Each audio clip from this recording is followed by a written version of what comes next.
Hello friend, power plant Rahul में आपका स्वागत है। इस वीडियो में हम लोग डिटेल से बॉयलर सर्कुलेशन वाटर पंप का स्टार्ट, परमिसिव एंड प्रोटेक्शन के बारे में पढ़ेंगे कि बॉयलर सीडब्ल्यू पंप को जब आप चलाने जाते हैं तो आपको क्या क्या परमिसिव होना चाहिए और उसके बाद किस प्रोटेक्शन में आपका बॉयलर सर्कुलेशन पंप ट्रिप करता है। तो इस वीडियो में हम लोग डिटेल से इसी बारे में डिस्कशन करेंगे। तो काफ़ी इंपॉर्टेंट टॉपिक है फ्रेंड, इस वीडियो को लास्ट तक देखें, आपके लिए काफ़ी इन्फॉर्मेटिव रहेगा।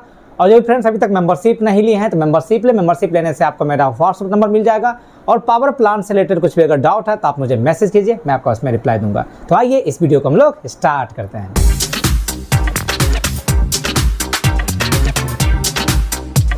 $500 megawatt and above thermal power plant में आपका 3 BCW पंप होता है जिसको हम लोग बॉयलर सर्कुलेशन वाटर पंप कहते हैं। और 660 and 800 megawatt super critical power plant में आपका 1 BCW पंप या जिसको हम लोग बॉयलर रिसर्कुलेशन पंप भी कहते हैं। ठीक है, तो सब क्रिटिकल बॉयलर जैसे 500 मेगावाट है उसमें आपका 3 BCW पंप रहता है। 660 and 800 megawatt thermal power plant में आपका 1 BCW पंप रहता है। ठीक है, तो जनरली हम लोग 500 मेगा पावर प्लांट के बारे में हम लोग डिस्कशन करते हैं। तो आपका जनरली 3 BCW पंप है। जनरली हम लोग 2 BCW पंप को रनिंग कंडीशन में रखते हैं, 1 BCW पंप को स्टैंड बाय कंडीशन में रखते हैं। मान लीजिए कि आपको बॉयलर आपका जो है शट डाउन कंडीशन में है, आपको बॉयलर का पर्जिंग करना है।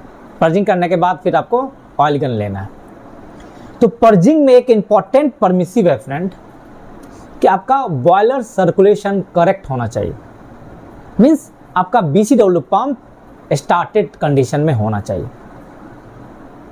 जब तक आप BCW पंप को स्टार्ट नहीं करते हैं तो आपको पर्ज परमिसिव नहीं आएगा, ये आपका बॉयलर प्रोटेक्शन में आपको पड़ा रहेगा। आपको पर्ज परमिसिव में नो बॉयलर ट्रिप आना चाहिए और उसी नो बॉयलर ट्रिप में बहुत सारा बॉयलर प्रोटेक्शन लॉजिक है। उसमें से एक इंपॉर्टेंट है आपका बॉयलर सर्कुलेशन नॉट करेक्ट। अगर आपका BCW पंप तीनों ट्रिप हो जाता है तो आपका बॉयलर ट्रिप हो जाता है। ठीक है, तो आपको पर्जिंग के लिए आपको एटलीस्ट 1 BCW पंप को स्टार्ट करना है। जनरली हम लोग उस समय 2 BCW पंप को चला के रखते हैं। फिर जब आपका ड्रम बेंड क्लोज हो जाता है और 7 जनरली देखा गया है कि 7 kg पर सेंटीमीटर स्क्वायर के बाद ड्रम प्रेशर 7 kg के बाद आपको 3rd BCW पंप चलाने का परमिसिव आता है। तो उस समय हम लोग 2 BCW पंप ही चलाते हैं। तो BCW पंप चलाने से पहले आपको क्या क्या क्राइटेरिया देखना होता है, बड़ा ये इंपॉर्टेंट चीज़। ठीक है, तो BCW पंप चलाने से पहले आपको ड्रम लेवल एडुकेट होना चाहिए।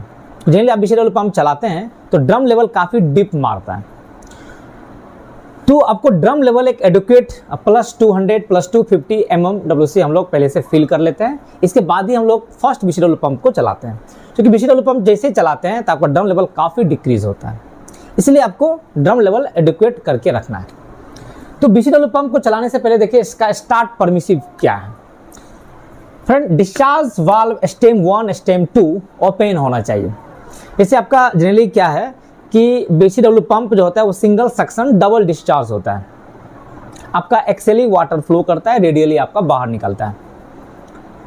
तो सिंगल सक्शन डबल डिस्चार्ज है। सक्शन में कोई भी वाल्व नहीं होता है, डिस्चार्ज साइड में दोनों डिस्चार्ज में आपका एक मैनुअल वाल्व होता है। तो कोशिश ये किया जाता है कि डिस्चार्ज वाल्व ओपन कंडीशन में BCW पंप को चलाया जाए। अगर आप क्लोज कंडीशन में चलाते हैं तो एक एडुकेट RPM आने के जस्ट बाद आपको डिस्चार्ज वाल्व को ओपन हो जाना चाहिए, नहीं तो उसमें आपका चर्निंग एक्शन शुरू हो जाता है। तो चूँकि डिस्चार्ज वाल्व इसका मैनुअल वाल्व होता है, इसको आपको खोलने में बहुत टाइम लग जाता है, तब तक आपका पंप में चर्निंग एक्शन हो जाता है। तो इसको अवॉइड करने के लिए हम लोग डिस्चार्ज वाल्व को ओपन कंडीशन में ही चलाते हैं, बट प्रॉपर प्राइमिंग हो जाना चाहिए। आपका बॉयलर इस BCW पंप में आपका प्रॉपर प्राइमिंग होने के बाद ही हम लोग चलाएंगे। आपका मोटर कैविटी, जो आपका मोटर कैविटी में आपको पहले से ही वाटर फिल कर लेना है। ये फ्रेंड ध्यान रखना है कि BCW पंप चलाने से पहले आपका motor cavity should be properly field, properly primed हो जाना चाहिए, पर्जिंग प्रॉपर हो जाना चाहिए। तो हम लोग क्या करते हैं कि इनिशियल में आपका MDVP तो अवेलेबल रहता नहीं है, तो हम लोग कंडेंसेट ट्रांसफर पंप या बॉयलर फिल पंप में कोई भी पंप से जिससे इसका लाइनअप रहता है वहाँ से हम लोग वाटर लेके थ्रू आपका HP fill and purge line होता है, उसमें आपका स्ट्रेनर होता है, आपका कूलर्स वगैरह होता है, तो वहाँ से वाटर को हम लोग लाते हैं और आपका मोटर कैविटी के अंदर लाते हैं। उसमें प्रॉपर उसका वाटर का क्वालिटी प्रॉपर होना चाहिए। वहाँ से वाटर को हम लोग प्रॉपरली उसको फिल्ड करते हैं, पर्जिंग करते हैं, फिर उसका हम लोग फिल्ड कर देते हैं। और वाटर को प्रॉपरली हम लोग कहाँ तक फिल कर देते हैं, आपका मोटर के नीचे से हम लोग फिल करना शुरू करते हैं, मोटर कैविटी से। तो मोटर कैविटी नीचे से फिल किए, धीरे धीरे आपका डिस्चार्ज और सक्शन तक हम लोग वाटर को प्रॉपरली फिल कर देते हैं। तो याद रखना है फ्रेंड कि बॉयलर सर्कुलेशन वाटर पंप को चलाने से पहले आपका motor cavity should be properly field, priming हो जाना चाहिए, पर्जिंग एंड प्राइमिंग हो जाना चाहिए। इसके बाद ही हम लोग BCW पंप को स्टार्ट करेंगे। ठीक है, आपका डिस्चार्ज वेंट को ओपन कर दीजिए, वहाँ से आपका जो भी जो एयर बबल है सारा निकल जाएगा। तो हमेशा याद रखिएगा फ्रेंड कि BCW पंप में जब भी हम लोग मोटर का प्राइमिंग करेंगे तो डाउन स्ट्रीम से अप स्ट्रीम की तरफ ले जाएंगे वाटर को। ऐसा नहीं कि वाटर को टॉप से फिल किए तब आपका बॉटम फिल हो रहा है, नहीं, आपका बॉटम मोटर कैविटी के बॉटम से फिल करेंगे, धीरे धीरे आपका वाटर ऊपर की तरफ फिल करेगा, आपका डिस्चार्ज वेंट से बाहर निकल जाएगा। प्रॉपर वेंटिंग होने के बाद डिस्चार्ज वेंट को आप क्लोज कर दीजिए। तो चलाने से पहले आपका प्रॉपर प्राइमिंग हो जाना चाहिए, याद रखना है फ्रेंड। तो पहला पॉइंट आपका ये होगा कि डिस्चार्ज वाल्व स्टेम 1 और 2, अगर 2 डिस्चार्ज वाल्व है तो दोनों डिस्चार्ज वाल्व ओपन कंडीशन में होना चाहिए। Boiler drum vent valve close होना चाहिए। आपका इसका एक परमिसिव, इंपॉर्टेंट परमिसिव कि BCW पंप चलाने से पहले आपका ड्रम वेंट क्लोज होना चाहिए। इसके पीछे रीजन क्या है फ्रेंड कि जैसे आपका ड्रम वेंट है और ड्रम से आपका वाटर सक्शन मैनिफोल्ड में आता है, सक्शन मैनिफोल्ड से आपका BCW पंप सक्शन लेता है। और जब आप BCW पंप को स्टार्ट करते हैं तो ड्रम वेंट काफ़ी नीचे जाता है। जनरली फर्स्ट BCW में तो आपका 100 से 150 mm तक डाउन हो जाता है। तो उस समय आपका ड्रम वेंट क्लोज रखने से पीछे रीज़न क्या होता है कि एक तो आपको एडुकेट प्रेशर मिल जाता है, दूसरा कि अगर आपका ड्रम लेवल डाउन होता है तो वहाँ से एयर अंदर ना आ जाए, मतलब आपका जो एयर अंदर ना आ जाए। और इससे बचाने के लिए, क्योंकि आपका एयर अंदर आता है तो आपका फ्लो डिस्ट्रीब्यूशन को भी हैमर करता है, तो प्रॉपर वाटर का सर्कुलेशन हो, BCW पंप के अंदर एयर आपका इंटर ना करे, इसके लिए हम लोग ड्रम वेंट को क्लोज करके रखते हैं। फिर BCW पंप चला लीजिए, फिर ड्रम वेंट आप ओपन कर दीजिए। ठीक है, तो आपको boiler drum vent valve close होना चाहिए ताकि आपका एयर सक ना करे। BCW pump LP cooling flow and heat barrier flow adequate होना चाहिए। This is one of the important criteria. जैसे आपका हीट बैरियर होता है फ्रेंड, हीट बैरियर कहाँ रहता है आपका पंप और मोटर के बीच में हीट बैरियर रहता है। इसका मेन काम ये होता है कि आपका मोटर कैविटी में आपका कोल्ड वाटर रहता है और पंप के केसिंग में आपका हॉट वाटर, जो ड्रम का वाटर टेम्परेचर रहता है वो वाटर रहता है। तो आपका क्या होता है कि हॉट वाटर से हीट का फ्लो मोटर कैविटी की तरफ हो सकता है, इसको प्रिवेंट करने के लिए आपका हीट बैरियर लगा देता है। ठीक है, और आपका क्या होता है कि मोटर कैविटी के अंदर जो आपका HP कूलिंग वाटर है उसको भी कूल करने के लिए आपका मोटर के साथ एक आपका कूलर अरेंजमेंट रहता है जिसको हम लोग LP कूलिंग सर्किट कहते हैं। इसमें आपका SG-ECW पंप का चलाने से उसका वाटर आता है और उसको कूलिंग करता है, एक just like a heat exchanger होता है। ठीक है, तो LP कूलिंग में आपका फ्लो एडिक्वेट होना चाहिए। जनरली आपका 105 लीटर पर मिनट के आसपास फ्लो होना चाहिए। ये आपका प्लांट टू प्लांट थोड़ा बहुत वेरी कर सकता है, जनरली आपका 105 लीटर पर मिनट आपका फ्लो होना चाहिए। और एक होता है हीट बैरियर। हीट बैरियर में भी आपका कूलिंग करने के लिए आपका वाटर जाता है जिसका फ्लो आपका मिनिमम 21 लीटर पर मिनट से ज़्यादा कम नहीं होना चाहिए। तो आपका हीट बैरियर को कूलिंग करने के लिए जो वाटर जा रहा है और जो मोटर कैविटी के वाटर को कूल करने के लिए आपका जो हीट एक्सचेंजर में जो कूलिंग वाटर जा रहा है, इसका फ्लो आपका प्रॉपर होना चाहिए। ठीक है, उससे अगर कम होता है तो आपको परमिशन नहीं देगा स्टार्ट करने का। वही लिखा हुआ है कि BCW pump LP cooling water flow and heat barrier flow adequate होना चाहिए। इसके बाद differential temperature between pump casing metal and the suction manifold temperature less than 28 degree होना चाहिए।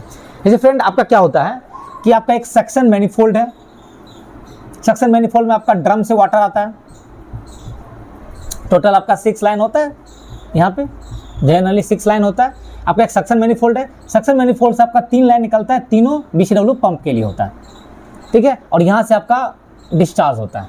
टोटल 3 पंप है तो 6 लाइन आके आपका क्या होता है, बॉटम रिंग हेडर में कनेक्ट हो जाता है। फ्रंट साइड में जो फ्रंट बॉटम रिंग हेडर का पार्ट है उसमें आपका 6 लाइन कनेक्ट हो जाता है। तो आपका एक सिंगल सक्शन और आपका डबल डिस्चार्ज। तो आपका यहाँ पे जो सक्शन मैनिफोल्ड का जो टेम्परेचर है, मेटल टेम्परेचर, और यहाँ पे जो केसिंग मेटल टेम्परेचर, ये दोनों के बीच का डिफरेंस 28 डिग्री सेल्सियस से कम होना चाहिए, ठीक है। तो ये लिखा हुआ है कि differential temperature between pump casing metal and suction manifold metal temperature, इसके बीच का डिफरेंस 28 डिग्री सेल्सियस से कम होना चाहिए। इसके पीछे रीजन ये है आपका थर्मल स्ट्रेस। ऐसा नहीं कि आपका यहाँ का टेम्परेचर काफ़ी ज़्यादा है और यहाँ का टेम्परेचर बहुत ही कम है, वाटर जैसे ही केसिंग के अंदर जाए तो केसिंग को हीट कर दे, एब्रप्टली हीट करे और उसमें आपका थर्मल स्ट्रेस क्रिएट ना हो जाए। इसलिए दोनों के बीच का टेम्परेचर डिफरेंस मैक्सिमम 28 होना चाहिए, उससे कम ही होना चाहिए, ठीक है, ताकि आपका थर्मल स्ट्रेस ना हो जाए, ठीक है। इसके बाद आपका कि motor cavity metal temperature not high 2 degree से 54 डिग्री सेल्सियस के बीच होना चाहिए। जो फ्रेंड आपका मोटर है, मोटर का आपका क्या होता है कि सबमर्ज मोटर होता है। मोटर के स्टेटर वाइंडिंग के चारों तरफ आपका वाटर रहता है। तो मोटर कैविटी का टेम्परेचर आपका 2 डिग्री से 54 डिग्री सेल्सियस के बीच ही अगर है तभी आपको परमिसिव मिलेगा। मतलब मोटर कैविटी का टेम्परेचर ज़्यादा नहीं होना चाहिए। आपका जो अच्छे हम लोग प्रोटेक्शन पढ़ेंगे तो 65 से 70 डिग्री जैसे टेम्परेचर मोटर कैविटी का जाएगा, आपका पंप को ट्रिप करा देता है। तो मोटर कैविटी का टेम्परेचर आपका नॉट हाई होना चाहिए, ठीक है। इसके बाद आपका emergency cooling water to BCW pump okay होना चाहिए। फ्रेंड आपका BCW पंप को कूलिंग करने के लिए आपका एक इमरजेंसी कूलिंग सिस्टम्स होता है। इसमें देखिएगा कि आपको ड्रम फ्लोर से भी ऊपर आपका एक इमरजेंसी ओवरहेड टैंक है। जिस टैंक में आपका वाटर कहाँ से जाता है, इसके लिए आपका 2 पंप रहता है, जिसको हम लोग इमरजेंसी कूलिंग वाटर पंप कहते हैं। ये सक्शन जो लेता है वो SGECW पंप क्या डिस्चार्ज लाइन से में सक्शन लेता है और वहाँ से इसको प्रेशराइज करके आपका ओवरहेड टैंक में फिल करता है। तो ओवरहेड टैंक का लेवल आपका एडिक्वेट होना चाहिए। अगर आपका ओवरहेड टैंक का लेवल कम हो जाता है तो आपको BCW पंप चलाने का परमिशन नहीं देगा। ये ओवरहेड टैंक का आपका क्या काम होता है फ्रेंड, इसमें मैंने आपको लास्ट वीडियो में इसके बारे में मैंने डिस्कशन किया था कि नॉर्मल कंडीशन में क्या होता है कि आपका SGCW पंप का जो लाइन होता है वह आपका हीट बैरियर में जाता है और आपका जो LP कूलिंग वाटर में जाता है, जो आपका मोटर कूलर है उसमें आपको जाता है। मान लिया कि किसी कंडीशन में आपका टोटल पावर फेल्योर हो गया और आपका SGCW पंप आपका ट्रिप कर गया, तो मोटर कैविटी का टेम्परेचर इंक्रीज होने लगता है। तो उसको प्रॉपर कूलिंग करने के लिए आपका इमरजेंसी ओवरहेड टैंक का पानी है वो क्या करता है कि आपका उसके सक्शन लाइन में जो आपका जो TGCW आपका SGCW का जो लाइन कूलिंग करने के लिए जाता है उसी लाइन में उसको जोड़ देता है और इसमें आपका एक न्यूमेटिकली वाल्व होता है। तो आपका जैसे ही आपका टोटल पावर फेल्योर हुआ और इंस्ट्रूमेंट एयर कंप्रेसर आपका ट्रिप कर जाता है, तो ये इसमें जो आपका इमरजेंसी कूलिंग वाटर सर्किट में जो न्यूमेटिक वाल्व होता है वो एयर फेल टू ओपन होता है। तो जैसे आपका इंस्ट्रूमेंट एयर प्रेशर डिक्रीज करता है तो ये ओपन हो जाता है। ओपन होने से क्या होता है कि आपका ओवरहेड टैंक से वाटर ग्रेविटी के थ्रू आपका कूलिंग वाटर सर्किट के अंदर घुसता है, इंटर करता है और वहाँ से आपका मोटर कूलिंग और हीट बैरियर को कूलिंग करने के लिए चला जाता है। वहाँ से रिटर्न लाइन जो है वह आपका एक उसमें भी आपका न्यूमेटिक वाल्व रहता है जो कि एयर टू ओपन है, एयर फेल टू ओपन। जैसे आपका एयर फेल किया तो आपका ये भी ओपन हुआ और ये जो है ओपन टू एटमॉस्फेयर, ये आपका सिस्टम में नहीं जाता है, रिटर्न लाइन में नहीं जाता है, ये ओपन टू एटमॉस्फेयर में चला जाता है। तो आपका क्या होता है इमरजेंसी कंडीशन में आपका ओवरहेड टैंक से वाटर LP कूलिंग सर्किट में आता है जो कि आपका मोटर कूलर और हीट बैरियर में जाता है और वहाँ से रिटर्न लाइन आपका ओपन टू एटमॉस्फेयर चला जाता है। तो इस प्रकार से आपका ये प्रॉपर फ्लो होता है। तो इमरजेंसी ओवरहेड टैंक का लेवल आपका एडिक्वेट होना चाहिए तभी आपको इसका चलाने का परमिसिव देगा। इसके बाद आपका स्विच गियर अवेलेबल होना चाहिए, पावर सप्लाई ओके होना चाहिए, EPP ऑपरेटेड नहीं होना चाहिए और स्विच गियर डिस्टर्ब नहीं होना चाहिए। तो ये सारा कंडीशन है, इस कंडीशन के फुलफिल होने के बाद ही आपको स्टार्ट करने का परमिसिव देगा। अब आता है फ्रेंड कि BCW पंप को आप स्टार्ट कर दिए तो किस प्रोटेक्शन में आपका BCW पंप ट्रिप करता है, इसको हम लोग देखते हैं। फर्स्ट पॉइंट है कि आपका discharge valve stem 1 2 not open. मान लिया कि आपका BCW पंप आपने स्टार्ट कर दिया और अचानक आपका डिस्चार्ज वाल्व क्लोज हो गया, तो उस कंडीशन में आपका BCW पंप ट्रिप हो जाएगा। ठीक है। Motor cavity temperature vary high greater than 65 degree Celsius. ठीक है, नॉर्मल कंडीशन में आपका मोटर कैविटी टेम्परेचर जो होता है वो जनरली आपका 45 से 55 डिग्री सेल्सियस के आसपास होता है। जनरली आपका 48, 50, 52 के आसपास रहता है।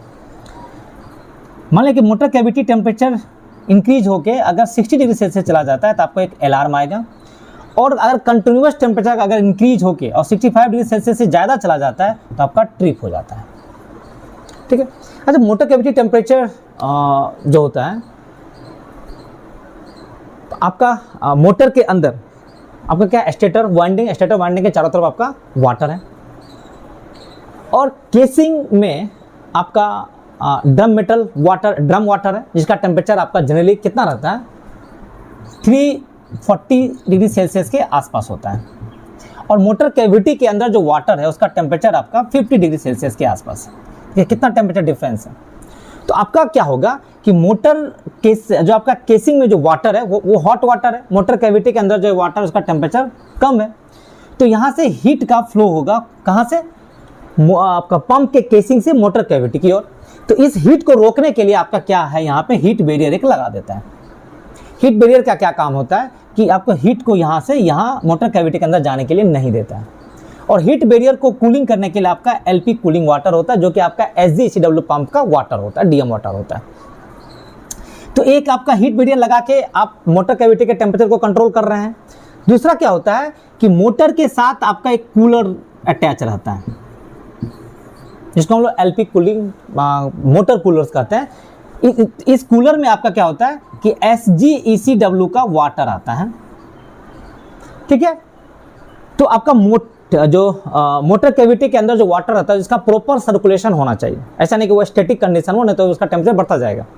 तो वो आपका सर्कुलेशन होता है। इसके सर्कुलेशन करने के लिए क्या होता है कि आपका थ्रस्ट बेयरिंग में आपका एक just like impeller type design रहता है जो वाटर को सर्कुलेट करता है, और सर्कुलेट करने से वाटर क्या होता है कि आपका टॉप की तरफ जाता है, और टॉप से आपका जस्ट आपका हीट बैरियर के नीचे से आपका वाटर निकलता है, आपका मोटर कूलर में आता है, फिर वहाँ से कूल होके आपका मोटर कैविटी के बॉटम से वाटर आपका इंटर करता है, वहीं पर आपका फिल्टर रहता है।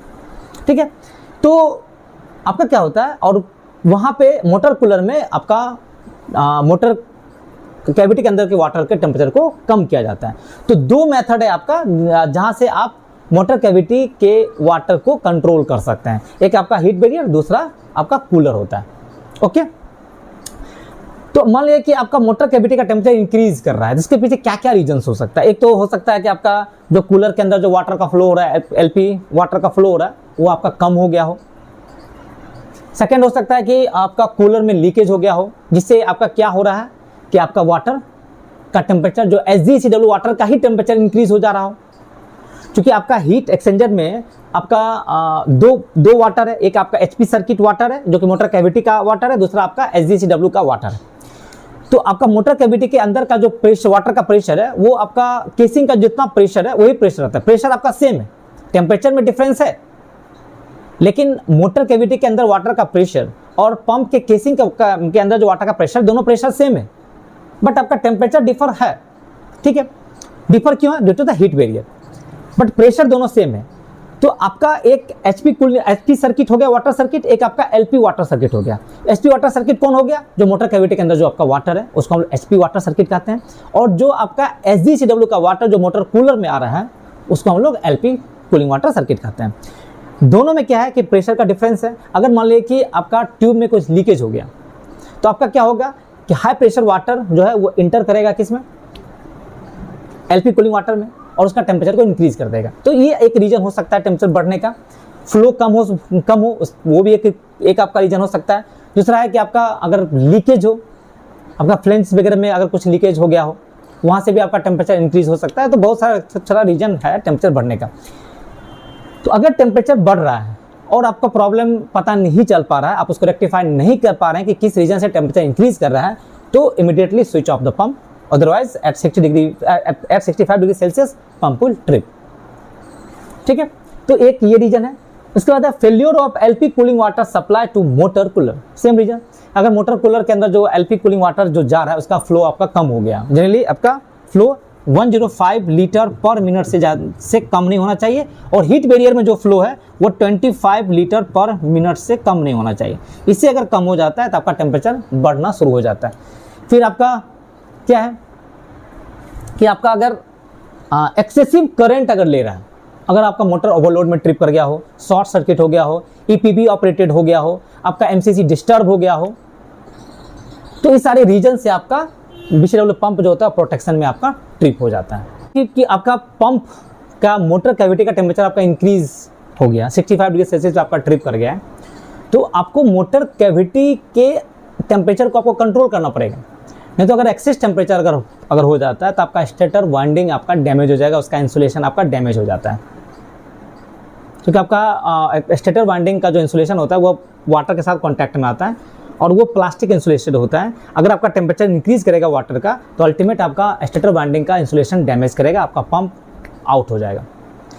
तो इसके लिए आपको क्या करना है कि एक तो पंप को आप स्टॉप कर दिए, साथ ही साथ आपको क्या करना है कि मोटर का आपको फ्लशिंग करते रहना पड़ेगा।